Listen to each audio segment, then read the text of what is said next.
Tanzania as a union of two countries, Tanganyika and Zanzibar, to form Tanzania.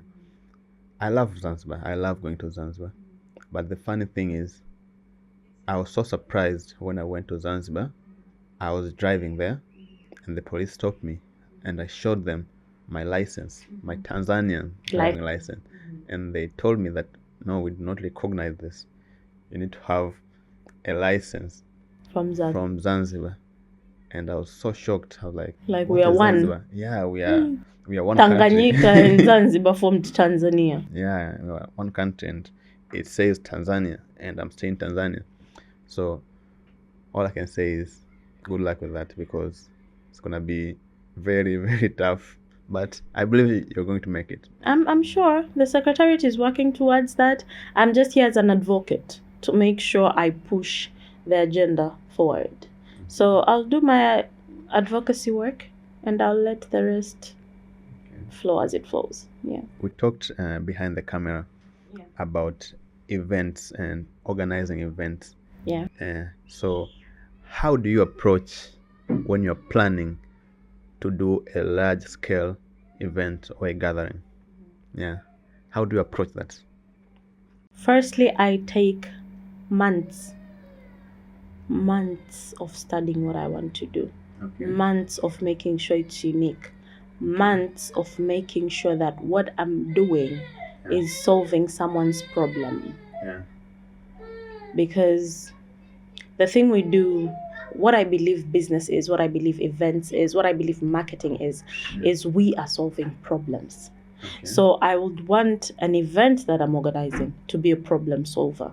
Okay. Either to the sponsors or to the audience or to both. Okay. So that's where my niche is, and that's where I end up creating something that's good. Yeah. Can you share any memorable experience of an event that you did, and how did it go?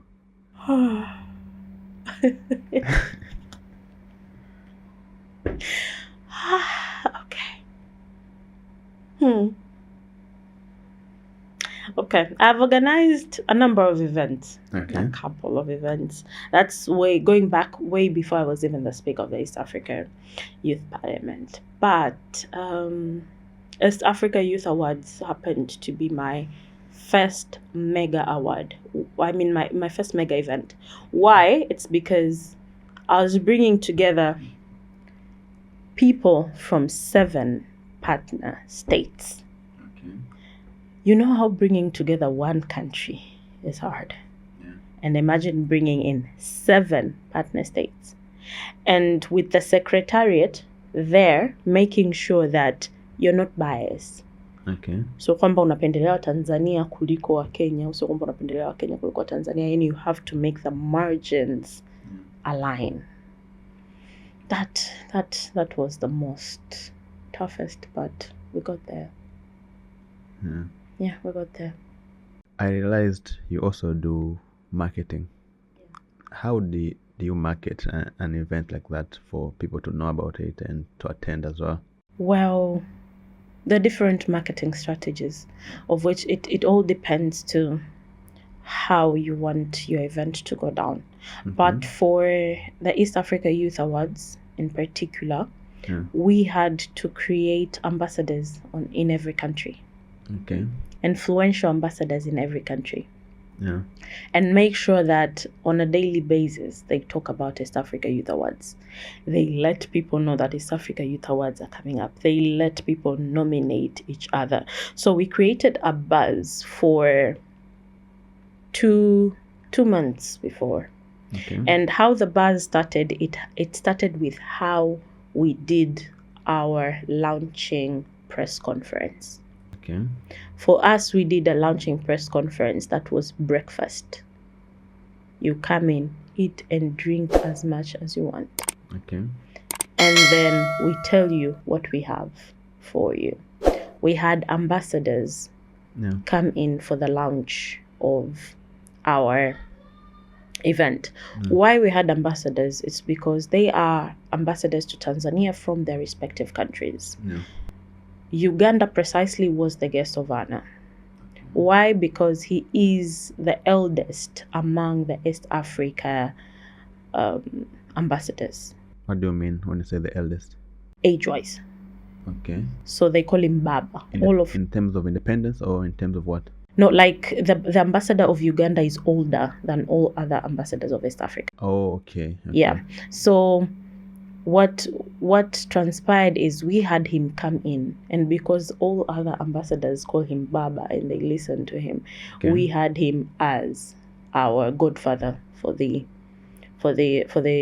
inauguration of the awards, and also to help us talk to other ambassadors and pave way for us in their countries. Because on the launching of East Africa Youth Awards, we didn't have the secretariat backing us up.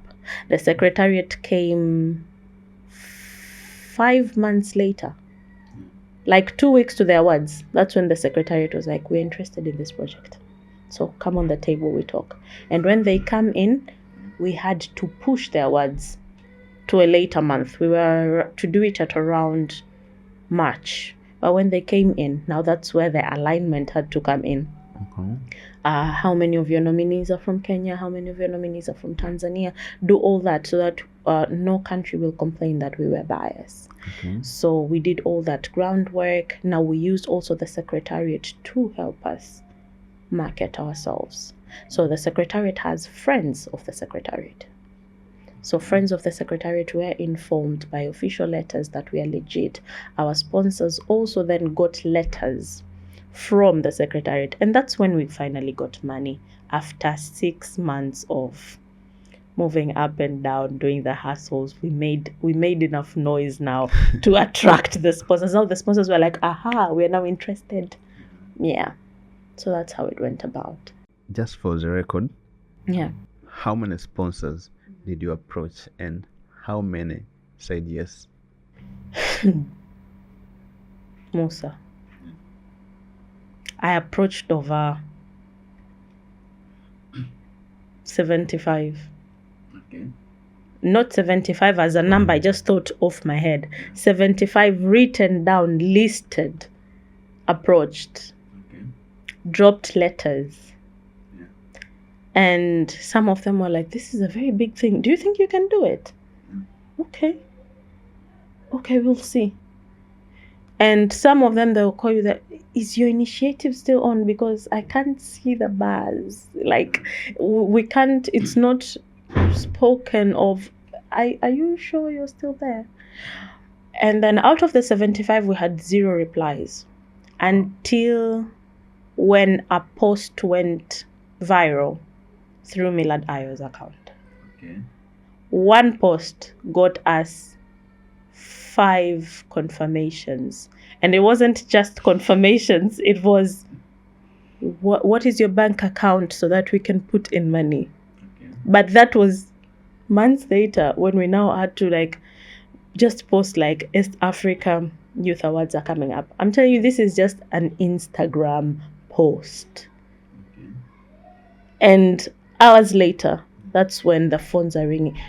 The one that was posted today, is that yours? Okay, I think I saw you on that video. All right, can you come to the office tomorrow? Oh, what's your account number? When are the awards? Now this is when they got interested. But out of 75, and among the 5, 3 gave us money right then 2 needed more convincing. So when they got convincing from the East Africa community, letters that went with letterheads, now they got convinced and money came in.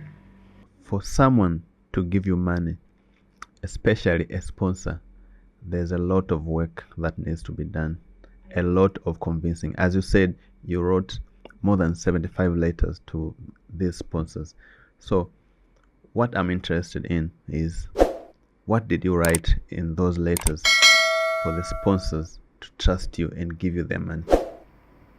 I wrote, I think, okay, what did I precisely write? Should I be honest with you? Yeah. It was not what I wrote that convinced them. Okay. It was the prayers I backed up those letters with. Okay. That's what worked. because there's nothing out of the blue that I wrote. It was just a one-page letter that was attached with an 8 pages plan and like the whole proposal, and it was just attached like that. But to be honest, it wasn't my effort. It was God. It was the prayer I backed up with. Yeah, it was prayer, because it was simple. It was just, we are kindly requesting for sponsorship because we have this event expected to take place on this date at so and so venue. That was it. There was no magic in it. You know, when you said about the prayers, I think I can relate as well, because as you know, we also have Connectors Club where we host different kinds of event. And on our last event, we contacted more than 200 companies, and almost all of them, let's say 99% rejected. Then some didn't even give us any kind of reply. We had to follow up. But then at the end of the day, just one company trusted us. One phone call. I think I saw Monte's interview on that. Yes. Yeah. So when people saw that GSM was sponsoring us, everyone now came in. Yes. Yeah, the magic happened. I know. I can relate. Because for me, when one bank now sponsored us, first for me it was huge. Musa, I wouldn't lie to you. You know, starting something from the scratch, and you have no idea how it's going to turn out. And people, I'm not a celebrity. My name is not out there that you say, okay, her celebrity-ness will carry her. I'm not a celebrity. But having my name out there, and a bank, a whole bank,